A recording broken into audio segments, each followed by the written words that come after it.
Northeast Texas. You are listening to Talk of the Night. And now, your host, Paranormal Phil. Thank you and good evening, good morning, wherever you may be around the world, around the globe, even in your own backyard. I am Paranormal Phil. Sorry for the late start. We had some technical difficulties with getting things started for tonight's show. Did you switch cameras? Is it? It's not showing me. Oh, there we go. Okay, so sorry about that. So tonight we're going to be talking about lithomancy, the art of reading stones, with my guest Gary Wimmer. We got his book right here, if you can see this. We're going to be talking about that. We're going to be talking about some other things. So please welcome my guest Gary to the show. Good evening, and thanks for having me. Pleasure to be with you guys, man. It is a pleasure to have you on the show. So give the listeners a little, viewers, I'm used to just saying listeners. Give the listeners, viewers, a little information about you and what you do. Well, I was raised Catholic. I was the third of seven sons. I was always interested in God and the truth and so forth. In college, I started reading a lot of Edgar Casey, very curious about spirituality. Mhm. In 1977, I had a near-death experience. I wrote a book about it, A Second in Eternity. I went through it in a nutshell. I went through a week of escalating psychic ability just out of the clear blue. Didn't understand why it was all of a sudden happening, but I couldn't turn it off. It got more and more intense every day. And I felt these monitors, guardian angels watching me. I was going through all these sort of premonitions about things and freaking myself out and my friends because everything I was seeing would happen in 30 seconds or 2 minutes or whatever. Mm-hmm. And I couldn't turn this off. Yeah, I After know a all week, about that because I've had this ability. I've had the same ability since I was very little, 5 years old. Able to see spirits when I was 5 years old. So it's been with me all my life. well, people are we came from infinite mind. We all have psychic ability and power, but just like I mean, you got two arms. If you want to learn to play the piano, you could, but you'd still have to practice. See You have spirits to when I make the was five decision years to old. practice, to grow, So to it's been evolve, with to me all learn. my life. And I was always real curious. Well, People are hold extremely on. curious. I'm sorry, Gary. Hold on. We're having technical Well, issues again. in 1977, when I had this experience, I went through a week of escalating psychic ability. And the end of that week, I was hit by a speeding car. I went to Infinite Mind and back, came back, didn't even get a scratch, didn't even feel it. Cops, ambulance, police. I tried to explain what I'd been through, but nobody believed me. Of course, I wouldn't believe me either. You know, long story short, I ended up going to jail and then the emergency room and then to a psychiatric hospital because they didn't know what to do with me. And that was 77. In 1980, I met a very gifted lady, very gifted psychic, and we became very close friends the rest of our lives. And she did a reading for me by this method, lithomancy. I'd never seen it before. I started getting readings in the early 70s, but mostly with a regular deck of playing cards. Real simple, real easy. Yeah. Uh, and when I saw this, I thought, wow, that's neat.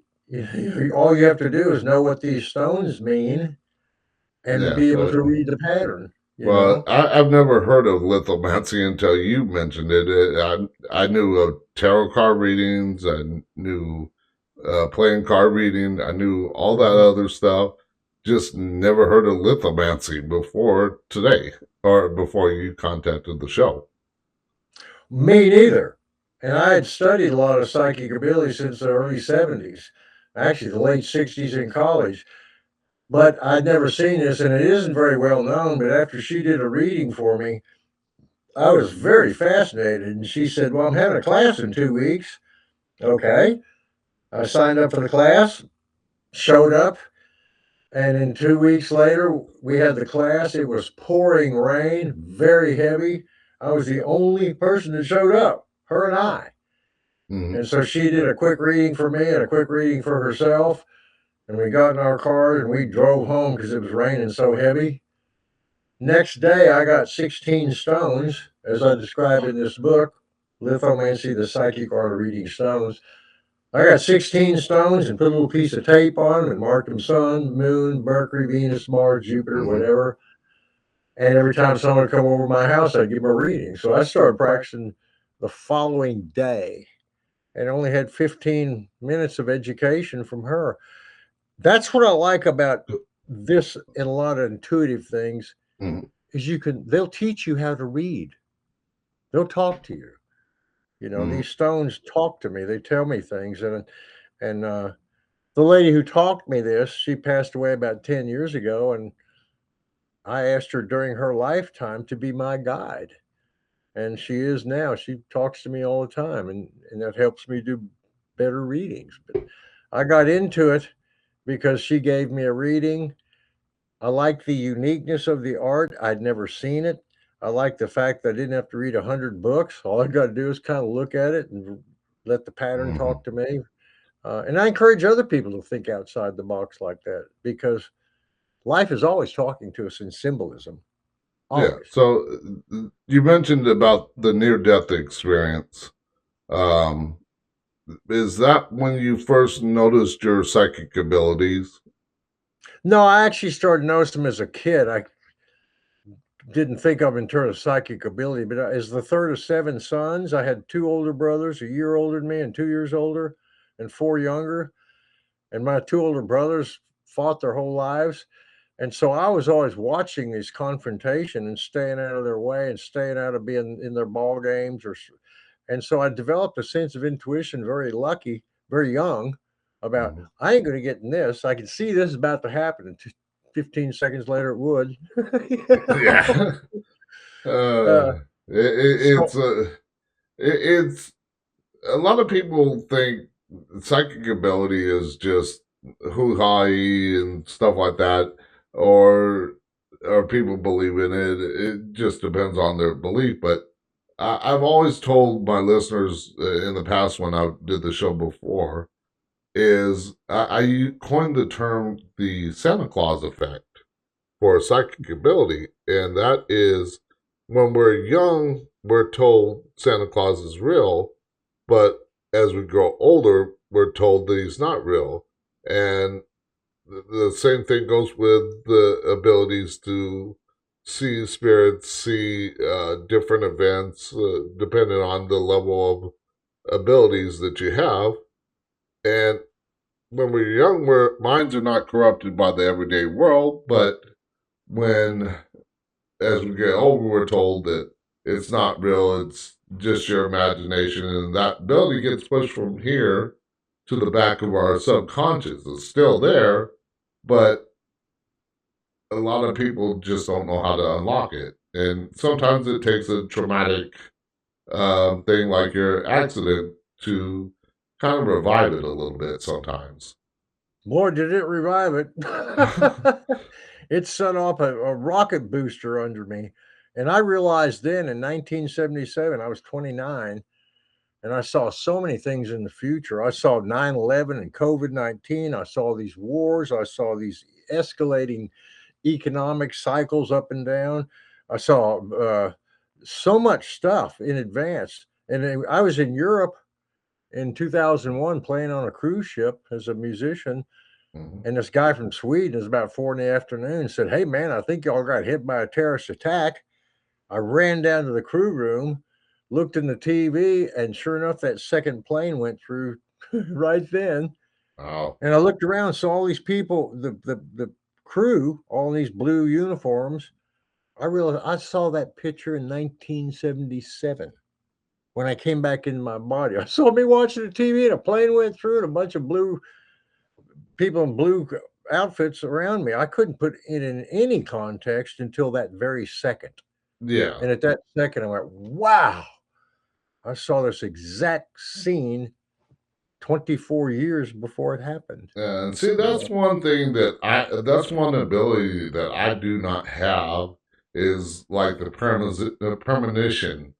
remote view. Well, not remote viewing, but it kind of is remote viewing. But uh, as far as seeing future events, I do not have that ability. I can see and communicate with spirits. I can do remote viewings. Although I kind of just pushed all that stuff to the back because I got so many other things to worry about. I don't have time to worry about the spirits, what they're saying, unless it's urgent. But,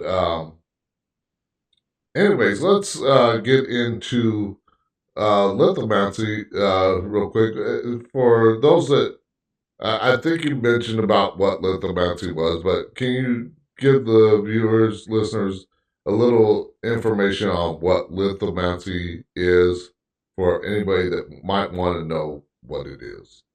Well, litho means stone. Mancy means divination by. Mm-hmm. So it means divination by stones, literally. And in the system, I use 16 stones. 10 of them represent planets, like astrology: Sun, Moon, Mercury, Venus, Mars, Jupiter, Saturn, Neptune, Uranus, and Pluto. And the other six are personal stones: love, life, luck, commitment, timing, and place. And I do readings over the phone. I used to do them in person, but I'm disabled. It's hard to get around, and it's easier over the phone, you know.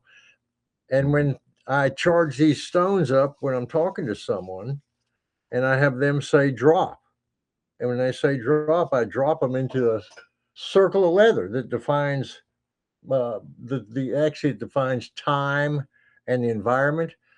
And I look at it like a clock. I start reading from the center here to 12 o'clock to one, two, three, four, all the way around, and look at the stones and how they touch and what they mean. And I let my intuition and my guides kind of help me Yeah. interpret the pattern. So Yeah. it's It's and it, basically like with tarot cards, there's different. There's the major arcane and minor mhm. arcane. I think I'm pronouncing that right, but uh, and it sounds like that's the same way with the stones. There's two different sets of stones, and then of course there is a clock pattern for tarot readings, um, because I've done that before too as well. But it sounds like it's almost kind of the same way when you do the readings of the stones. Well, it's reading symbolism, because whether you're reading tea leaves or astrology chart or tarot cards or someone's palm, what you're doing is you're looking at something and you're allowing yourself to be able to look what it means, what it signifies. I don't believe there's any accidents or coincidence. I think everything Mm-hmm. in life is a manifestation of some form of cause and effect, including how your prints are and when you were born. There ain't no accidents. And so a lot of different psychics can tune into the essence of your soul and your spirit from a lot of different angles with a lot of different techniques. In fact, when I lived in Europe from 93 to 2000, actually Mm-hmm. 2001, uh, in Copenhagen, I gave readings a lot. And sometimes people asked me to do a reading and I wouldn't have my stones with me. So I'd bring them up to my little apartment Mm-hmm. and I'd have them just arrange stuff on a table: an earring, a cup of tea, a spoon, a coin, a trinket, a burnt Mm-hmm. cigarette, a guitar string, whatever. And I'd go in and make some tea and meditate for a minute and come back and look at this stuff on the table, and I could give a reading with that. Okay, so it's kind of like how their aura puts off their arrangement of the stuff that they're sitting down. Right, because there isn't any accident. They put that there. I didn't. Now, what it means if I'm looking at an ashtray and a six of spades next to it, I wouldn't actually know until, well, I know what the six of spades represents: a Mm-hmm. commitment to growth, power, responsibility. Uh, but you can read anything. And I learned to do that before I even knew, thought about it this way. I learned to do it back in 1977 when I went through a week and a half of escalating psychic ability. I could read anything Mm-hmm. all the time. What I couldn't do is turn it off. Yeah, After that experience, I learned that to that turn it takes on. a while to learn how to do. Trust me, I know. Yeah. It took me a while to come down from that 1977 trip to infinite mind. And I wanted to mention one thing. This is Sure. interesting. In my trip to infinite mind and back, which only took 2 or 3 seconds of Earth time, between the time I was hit from the car and rolled over it and thrown out in the street, and people came up and started screaming, and the driver hovered over me. That's what happened on Earth. But as soon as Mm, I hit the car, I was outside my body watching it tumble over the car, and I was expanding like a balloon in all directions. wow. And I instantly realized that's how souls leave the body. They don't leave like an arrow, they expand in all directions. Mhm. Conversely, at birth, our soul contracts in from every direction right down to the mother at birth. It was so clear and obvious. Number two, when I got to infinite mind, I went through a tunnel of light and saw all these kind of visions that I can talk about for hours. Yeah. But when I went into infinite mind, it was the most mind-boggling two things I recognized is one, there was two possibilities. Either totally unlimited, unbiased, infinite mind exists, which it does, and there's all possibilities, or it wouldn't exist and nothing would exist. There's no in between. Yeah. There's Well, I no had a friend that had an out of body, or not an out of body experience, but a near death experience where he, of course, he's passed away several years ago, but he had epilepsy, and he died. And he mentioned to me when he got out of the hospital and everything that he was standing over his body watching the paramedics Mhm. work on his body, but he mentioned like a tether almost to his body because it was almost like it was he wasn't ready to go wherever we end up going. That's a good description, a tether, kind of like a string that keeps you connected, you And, know. and I learned about that when I learned started researching out of body experiences and near death experiences. I'm pretty sure I've had a few myself. I just don't remember them. um, Well, the other thing that fascinated me first was infinite mind, nothing to no bias, completely unbiased. Humans are biased, not infinite mind. Number two, uh, we are connected to it. We can tap into it. We all came from there.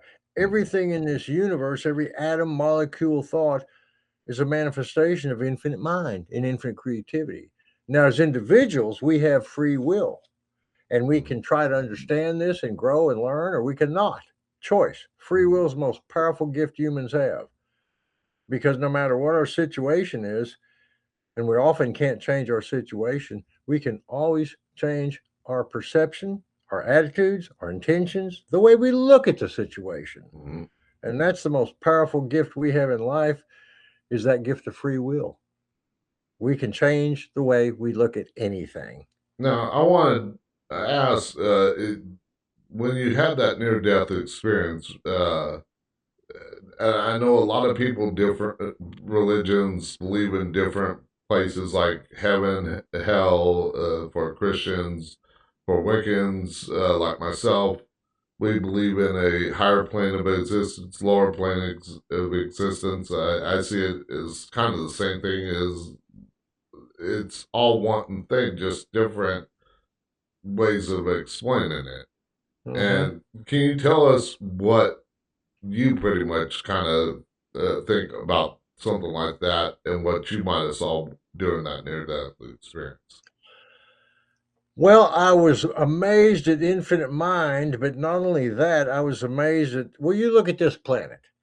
There's everything from single cell organisms to, dogs and cats and monkeys and gorillas and you and me and snail. There's all every level of life that can exist so far has existed, and we may make some Mm-hmm. more. The same thing on the other side. There's so many levels of consciousness. Now it's certainly not physical, and it's not quite as distinguishable as physical life because no two things can be in the same place at once. But over there, there's no time and space, so it's one big jello, but it's got all these levels. Some people, when they pass over, they go to one level. They see mama or Mm-hmm. granddaddy. Some people go to another. Some people may see their fears. but most people who've had near-death experiences, and I've studied them, and I talk at conventions, and I've know a lot of these people, interviewed them. Mhm. Most of them, 99%, I'd venture to say one thing: they feel infinite love. That's one of the most common things, infinite love, and that's truly when I saw Infinite Mind. At its core, at its heartbeat, at its bare essence, was infinite love. Now, how infinite love manifests into time and space and infinite creativity is completely beyond the laws of physics. We ain't going to figure it out. Yeah, But that's that's how it something works. that we ain't gonna probably get the answer to. Just too much. I mean, we can barely, we don't know 75% of our own universe, dark matter and dark we energy. we we haven't even explored our whole ocean yet either. No, and that's the next big thing with the age of Aquarius. We will be in the ocean more and more and more, and in space. And we're entering the age of Aquarius. That's why this whole world is going through these extremes. Mhm. It's a big, messy transition from the age of Pisces to Aquarius. We're right in the middle of that 100-year, 200-year transition. You Yeah, know, it's like a Mercury retrograde. It's chaos basically. but I think the universe is showing you and me and everybody on the planet the issues, the holes in the boat, the flaws, what needs to be addressed, so we can get busy and fix the holes in the boat, fix the Oh yeah, problems. I mean it's showing more and more that we're getting more answers to things that sometimes some people want to keep hidden. I'll leave Mm-hmm. it at that because I'm not going to get into politics or anything like that. Mm-hmm. But yeah, I notice more and more things coming to the open. People are opening their minds, seeing different things. Oh, absolutely. This world right now is going through the biggest change that we will ever see in our lifetimes, and it's affecting everybody. Mm. We're all being encouraged to, you know, think outside the box, do what we can to make it a better world. It's not like 300 years ago when we just worried about the cows and the kids. You Mhm. know, no, we're all multitasking just to stay sane, but Oh that helps yeah, us grow. that's what I've been doing, especially trying to get this podcast back up on the air and everything like that. Well, I compliment you for your contributions. Yeah. All right. So let's get back into lithomancy because I got a couple of questions on that. Now, I But think you that mentioned helps us about the grow. stones. What kind of stones uh, do you use for? Is there particular stones that you use for reading? Well, I'll be honest with you. I know less about the mineralogy than most people at stone shows or psychic fairs. What I do know is how to read symbolism. Oh, So I don't know what some of these. I mean, I may know the turquoise, and if it's a dark obsidian, I may know that, but I don't know agates and minerals. Like I just look at okay, them purely if they're in. All my stones look different. I choose different colors.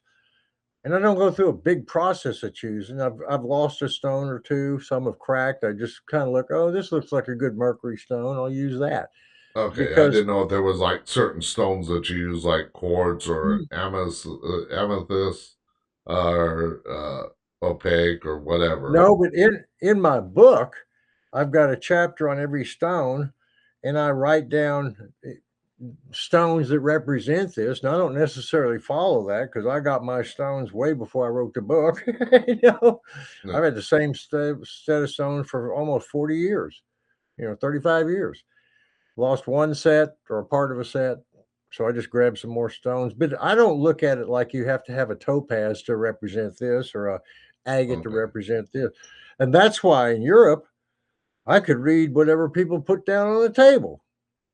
I Okay, didn't so care. it's just all about how the symbolism is of the stone rather than the stone itself. It's about you being able to read the symbolism. Read the symbolism. If the sun and the moon, for example, land right next to each other, I see it Mhm. similar to a conjunction in astrology. When the sun and the moon are on the same page, your actions, your thoughts, your intentions are all going the same direction. Mm. If Pluto hits Mercury, it means a lot of decisions and techniques about healing and extremes and so forth. So it depends on what the stones are, if they touch, if they point, uh, and no two with a like a direct control cards. There's not an infinite number of patterns that can come Mm. up. There's only so many. You got only so many cards, Yeah. but there's an infinite number of possibilities about how these stones can land. Yeah, They're, they because there's they only never certain patterns with the cards. Now, right. speaking of cards, is with reading the playing cards, is it the same as reading like the stones? It's intuition to me, and I'll be honest with you. There's a book right here, Psychic Sciences, right above my head. Mm. I bought in 1970 or 71 when I moved here to Austin, Texas, and it's got 8 pages on how to read a regular deck of playing cards. And I read it, and I adopted their symbolism just like I adopted my own method of doing this. And the suggestions they gave on what the suits mean and what the numbers mean, close enough for rock and roll, it'll work. I'm not going to over question it. I'm going to let it teach me. So yeah, and the lady that taught me this, Lithomancy, the greatest psychic I've ever known, she'd read regular playing cards too. And Okay. she had a slightly different system than I did, but it doesn't matter. If your system works, it works. Yeah. Period. Now, ha- so you pretty much got your start with lithomancy. Was that I'm trying to remember? Was that before or after the near death experience? It was 1980. The near death experience was 77. Okay, so 3 years you later, I just met Alice, went to have the class. She taught me. I started teaching myself in 1980. And yeah, I loved the system when I first saw it. I'd never seen anything like it. I thought, wow, man, I can see what you're doing. You're just looking at these and you know what the stones represent. Because I knew what astrology was. I don't do charts, but I can tell you all about Mercury or Mars or Venus because I mm, started studying way back in college what the planets meant. I never got into doing charts, but I got into studying astrology. A lot from Edgar Casey, yeah. you And know, from I've heard of astrology. Edgar Casey from uh, listening to Coast to Coast AM. I actually got started doing radio because of the late Art Bell. Mm-hmm. Mm-hmm. So it just inspired me to do radio, and then I decided that I'm gonna take a break, and I was getting burned out doing 5 days a week with the show and doing the webmastering, the hosting, the booking, all that stuff. Now, thankfully, I got Jamie to help me on that, but I still got to teach Well, her you some said the more. right thing. You said I took a break. We forget to do that. Mm, Sometimes we got to take a break. It's healthy. Sometimes you got to put it aside and come back tomorrow. And you don't have to decide everything in this second. We can't mm. decide for this second that you're going to be satisfied and happy and creative and not worry and let the next second double that. Why not? Yeah, but I took a break. I said, I've done radio for 10 years. I could keep doing this. Maybe I was starting to lose. I was doing it 5 days a week, so I couldn't keep up with the. I had pretty much taken all the guests that could get because I was booked for 3 months straight. Mm-hmm. Um, at the start of each time I restarted the show, I was booked with guests 3 months straight for 5 days a week. Now, luckily, I'm only doing it once a week, so that way Mm-hmm. it gives me a break in between shows. Or no, I'm doing it twice a week. Sorry, once a week with guests, once with just an open discussion. Well, life happens in cycles, period. And we are part of life. That's why we sleep sometimes and we awake sometimes. So life is going to constantly present us with different cycles. That we ain't going to avoid that. The question is whether we're going to pay attention, learn, grow, take a break, double down, whatever the situation calls for, so to speak.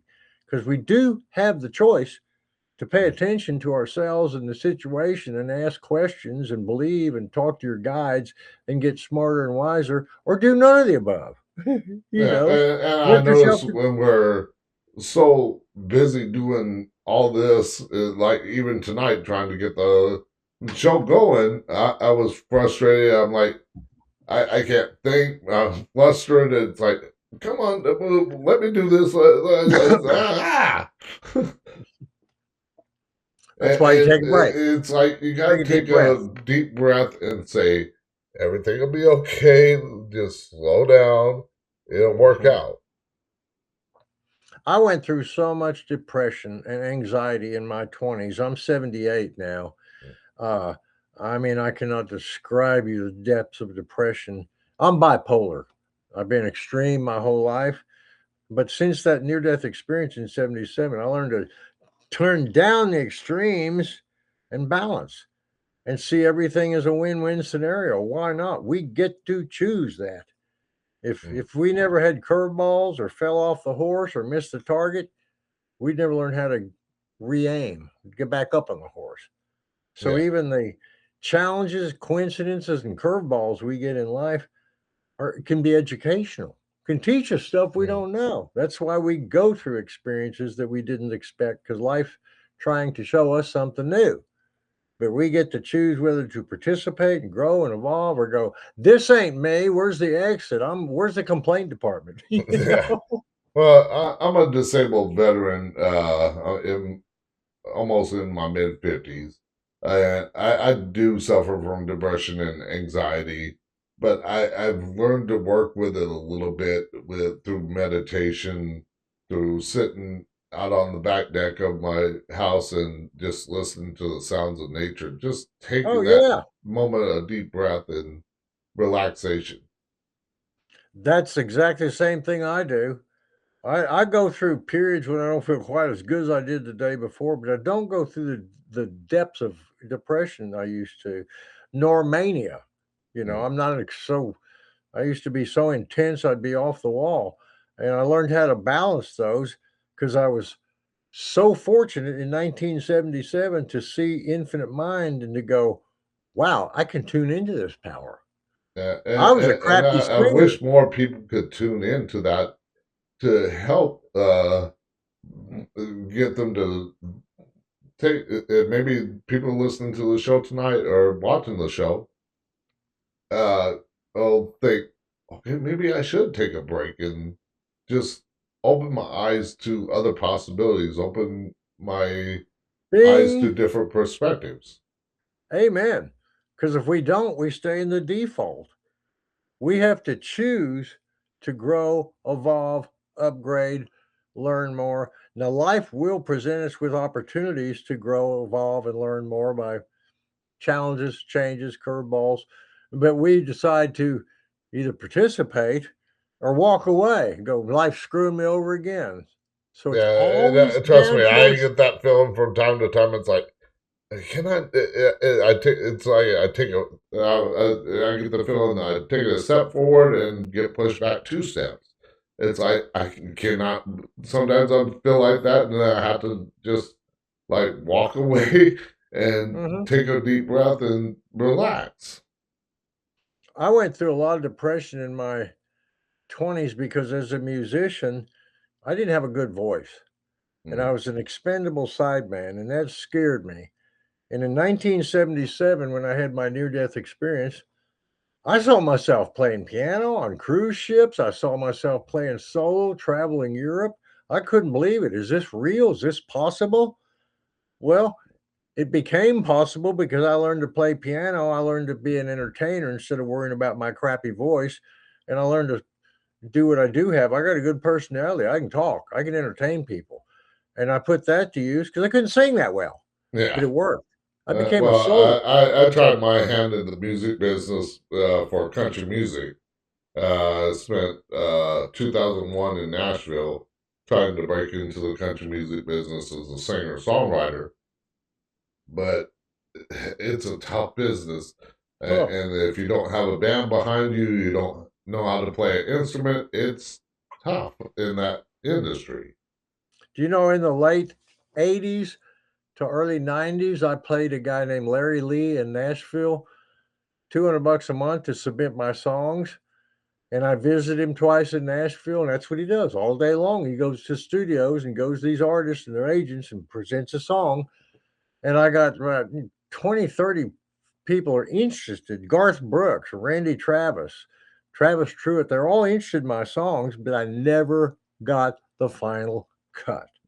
Yeah. And about 10 years ago, I was asking my guides, how come I never got a cut? I mean, I could have used it. I had people interested in my songs. I just never. And my guides finally told me that, in fact, it was 1993. I was either going to go to Europe, which I did, or go to Nashville and try to get in the songwriting business. Europe Mm. seemed like more fun. I went there, and my guides told me about 10 years ago, you did the right thing. Because if you'd have gone to Nashville, you'd have been, you don't fit in. I'm not a cowboy. I don't drive trucks. I'm pretty, very liberal. Don't drink beer. So I wouldn't have fit in Nashville at all. They Mhm. spared me from that fate. Isn't Yeah, that well, interesting? I mean, for me, I mean, Nashville was kind of a start of the whole push into the whole kind of entertainment business. Oh, It's it's always entertainment has always been a part of me from trying to get into the music business. Then I went to tech. I went down to San Antonio in 2002 because somebody offered a chance for me to get into the country music business in Texas, which turned out to be false. So it was like something was driving me that direction, but in a different direction at the same time. And I started working for amusement parks, and I always kind of stayed in the entertainment business. mm-hmm. And then, of course, 14 years ago, I started the radio show. I started doing talk radio, just one show a week, 30 minutes. And I've always kind of stayed in that, in somewhat of an entertainment business. Well, since I started playing lead guitar in 1963, listening to a lot of Chuck Berry and Jimmy Reed, Beach Boys, whatever guitar riffs were available here. And of course, the Beatles and the Stones came out, and I played professionally since 63, 64, my whole life in some form or another. Uh, Up till about 10, 12 years ago, I gave it up because I'm tired of lugging the heavy gear. I'm tired of hearing myself. Uh, and it's got to be more and more work rather than fun. I didn't have a Yeah. band. It was me carrying all the gear. So I went back Wow. into doing my readings. I thought, I'm going to do psychic readings. I'm much better at that than I am singing. That's for Yeah. sure. That's why I do radio because I can just sit here and I can learn new things. I can talk to interesting guests like yourself, and I can put out that information for somebody else to learn about this new thing. Hmm. Well, I'm going to be offering courses in lithomancy. If any of your listeners are interested, email me at GW@GARYWIMMER.com, GW@GaryWimmer.com. If you want a reading, or if you're interested in my course, because I'm going to teach a course online, probably get about 8 or 10 people per meeting so we can not have too many and not have too much confusion. But not many people know about this art, Yeah, and and it's I very will have unique. I'll have all this information up on the Talking the Night website, talkingthenight.com website, either tonight or tomorrow sometime, so that way people can check it out and email if they want to go that route. Thank you, man. I appreciate it very much. And I appreciate you having me on your show. Oh, so far it's been great. Now I got a couple of questions because we've been squirreling all over the places. Like I said, a lot of times questions just come to me. I don't. I have a list of questions that I ask for the guest, but I also go off of what the guest is saying, and I can end up asking other questions that I didn't even think about. Shoot, brother. All right. So, what is the power of lithomancy? Because I know it's on your website. I look at it in a lot of different levels. The ability to, of course, do readings, the ability to enhance your ability to understand symbolism and see things in terms of symbolism. I do that all the time. I talk to my guides all the time. Mm. They don't call me on the phone. They don't whisper in my ear. They talk to me through symbols, feelings, patterns, confirmation, you know, verification, these sort of things we get. That's how our guides talk to us. And when I do a reading, I feel the same thing. My guides are talking to me. But in fact, before I do a reading, I take my regular deck of bicycle playing cards I've had for 20 years. They're all kind of crumbled and bent, but they got a lot of feel in them. Yeah, And that I'll you cut got them and that shuffle them. energy to them. Yeah, I'll cut them and shuffle them and always ask my guides if they're with me. And they always say yes in different way, different patterns. But I do that to connect the dots, to connect the line, to make sure the uh, the connection's good. You know, uh, like I said, they always confirm it to me, but they do it in unique ways. Okay. Looks like we might have a question. Hold on. Let me pull up something here. Let's see. All right. So let's see.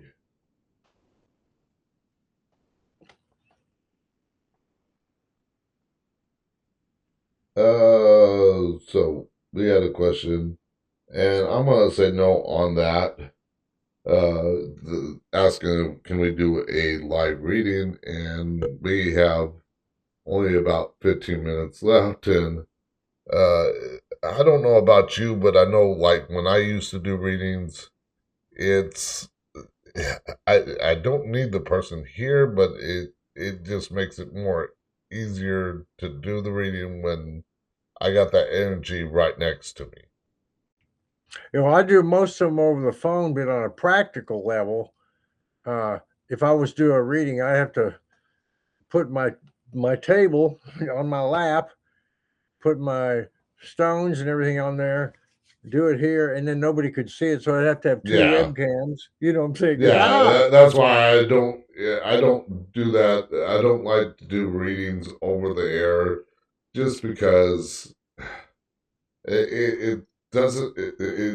Especially like me, with my abilities, I've done readings outside of a shopping mall, Mhm. and you know how many people go to or used to go to shopping malls, and all the energy that all the spirits that are surrounding other people, once they see that light that you put off of, like I put off a huge light that says, "Hey, he can see us. He can talk to the people for us," and they just cram and circle you.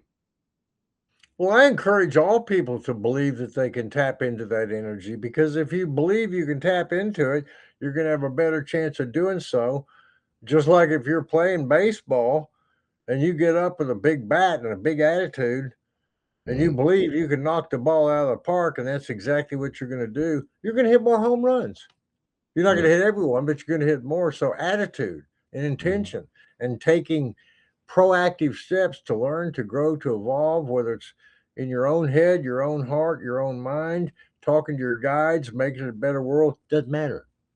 yeah, We get to choose. We're going to be proactive and good and make good things happen or not. It's yeah, almost that black and white. yeah. It's And, that free and we all will. go up It's and that, and like you mentioned at the start of the show, that everything happened. I believe everything happens for a reason. hmm There's no coincidence. There's something. none. No, everything's cause and effect. Something made it happen, Yeah, including us being here. That's not an accident, you know. Even quantum physicists, mm, when they talk about quantum physics, they talk about random quantum fluctuations at the beginning. They put a bunch of galaxies here and empty space here and other galaxies here. Okay, mm, that's the way the galaxies are, but I don't think it was random. I yeah. think it was infinite mind going, hey, let's create a bunch of galaxies. Bam, done. Hmm. Yeah, and like I said, it's something that we probably will never know, or at least not while we're here in this physical form that we're in right now. We can tap into higher levels, though. I certainly did. You certainly have. Einstein did. Mother Teresa did. People do. But yeah, we're still going to have to, sleep and eat and then live a normal life and deal with the ups and downs and traffic. Yeah, well, like That's I part of said, the deal. there's probably some of those higher levels that we are, while we're in this physical plane that we're in right now, that we cannot even tap into, even with my abilities, with your abilities, Yeah, we right, probably right, can't right. tap into those higher levels until we're on that side. I would have never thought about seeing my guides, having this experience, or any of that had it not happened to me. My guides revealed themselves to me out of kindness of their hearts, I guess you could say. Uh, and they saved me from getting hurt and took me to heaven and back. And, I had to go through psychiatric hospitals and police and courts and all family and all this Mm. sort of stuff back then. But the trip was worth it. If I had to go through it again, I'd go through anything to go what I went through to experience that, to see infinite mind, infinite love, infinite creativity. And I encourage everybody to believe in it because it's real. We've all felt it. Yeah, and it's Believe like it. I said Tap earlier into in it. the show, like that ability is there, that everybody has the ability. It's just most of the Absolutely. time it's locked away in the deepest part of the subconscious, and you just have to learn how to push that to the forefront. You choose to grow and evolve. You choose to change the oil on your car. You don't have to, but if you don't, it'll burn up. So choose to Yeah, change, choose to evolve, choose to grow, learn, choose to see everything in life as yeah, something it can teach you, how it can show you, how it can help you grow and evolve. No curveballs, no growth. yeah. you know, Now, what is the accuracy like for reading stones? I get Is it very depend vary on different readings or? oh completely. There's some people I do pretty much the same thing every time. I look at the stones and talk to my guides. There's some people that think I should be able to make all their decisions for them or tell them everything. If I could tell everything, I'd have already won the damn lottery. Believe me, Yeah, I know that feeling. several times over. So yeah, but what I tend to see is what someone's going through now, why. And I don't ask a bunch of questions when I do a reading. I like to just dive in and say what I see and then get feedback and I can kind of connect the dots, fill in the blanks. But no, uh, 99% of the people I've done readings for are very pleased, happy. There's 1% sometimes is dissatisfied, and I just think, okay, well, return your Yeah, money well, and just don't there's deal gonna with be it. people like that. Trust me, I've In had fact, people. sometimes I can feel on the phone when I first start talking to someone, oop, this is going to be difficult. I can feel this brick wall attitude of skepticism, Mhm. you know. Well, it's not helping you grow and evolve. Well, I spent 30 years in the paranormal field before I retired, doing ghost hunting and stuff like that, and I was I always like to go into a location with uh, a little bit of skepticism. A little bit of skepticism is healthy, but you don't want to be too much of it because skepticism in the paranormal field can help you. Say you're at a location, you hear something in the wall. Well, that doesn't mean it's always going to be spirit there. It's going to Hmm. be possibly an animal, a pipe in the wall, or something like that. So you have to have that little bit of skepticism, but don't let Of it course you ruin do. the whole thing. You got to have this skepticism. Someone knocking on your door going to do your roof. I get them all the time. I'll say, I'm busy. Do you have a card? No, no card. Well, don't even come talk to me, man. I'm not going to decide right now and pay you. Give me a card. Yeah. So it's good to be skeptical and it doesn't mean you don't trust. It means you want to, make sure the dots connect. you Hmm. know, No, it's we're healthy. almost out of time here. No, one last question before we get ready to get out of here. But is when you read playing cards, is it kind of almost the same? And how do you go about reading the cards? Is there like a pattern that you use? No, it's actually, I was going to say, it's a pretty broken pattern. It's pretty random. I get my deck of cards in my hands and I cut them and shuffle them and kind of spread the deck and see which cards jump out. Uh, I kind of do it differently every time uh, because the cards I kind of read in a different way. The stones I read in a way that's very where they're placed and so forth, and they're all there at once. When I use the cards, I'm kind of shuffling cards, looking back and forth, look at the cards next to it. Uh, Jokers bring power to the cards next to it. If I see a joker next to a king of hearts, it's probably saying this person who's the king of hearts is going through a bunch of change and growth. You know, if Mm. I see a two of diamonds, it represents a partnership, a relationship, probably best rested on money, on value, on worth. If it's a six of clubs, someone's having to learn a whole lot about their commitment to friendship and themselves. So the numbers, the patterns, yeah, they do mean something. But as far as laying them out like a tarot card or having a specific, no, I let the randomness of life teach me right there. Right now, someone else may think that's a completely stupid system, but it Mhm. works for me. And it So works. that's all. That's I'm all not that trying to. matters. It works. It works. If it works, I'm not going to question it too much because All right. I'm not going to So try and figure it out. we're about 5 minutes, 4 minutes till the end of the show. So tell people where they can find out more about you and your books. Again, let me show these on camera for the people watching. uh, Lithomancy, The Art of Reading Stones, and his other book that he's generously sent me, uh, The Second in an Eternity, which we will do something to where you, the listeners, viewers, can have a chance to win those books.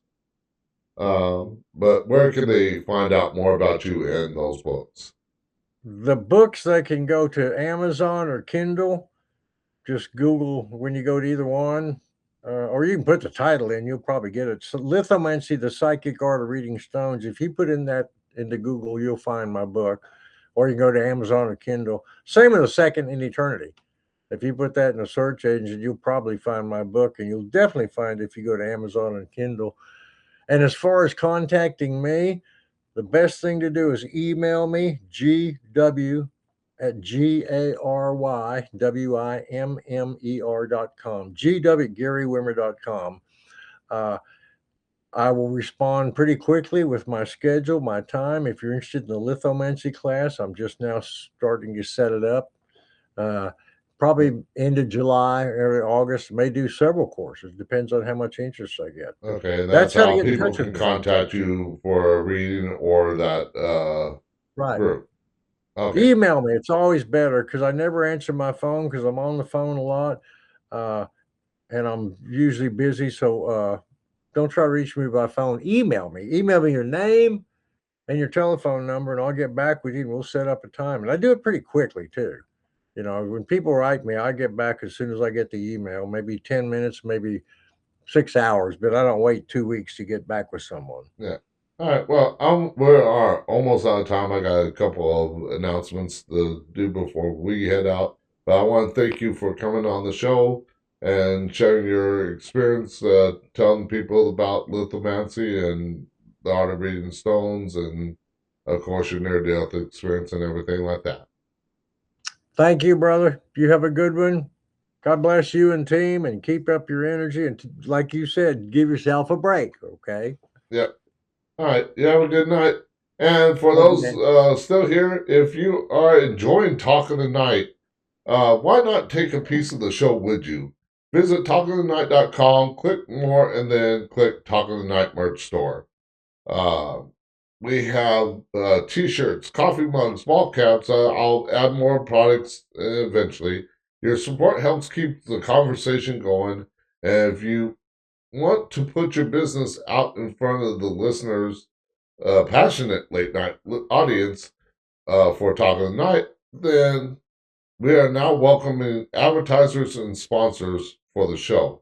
Reach listeners interested in the topics discussed on the show. Visit talkingtonight.com to learn more or contact us today. Grow your business with Talking Tonight. Until the next show, I shall see you on the dark side. Good night from Talking the Night.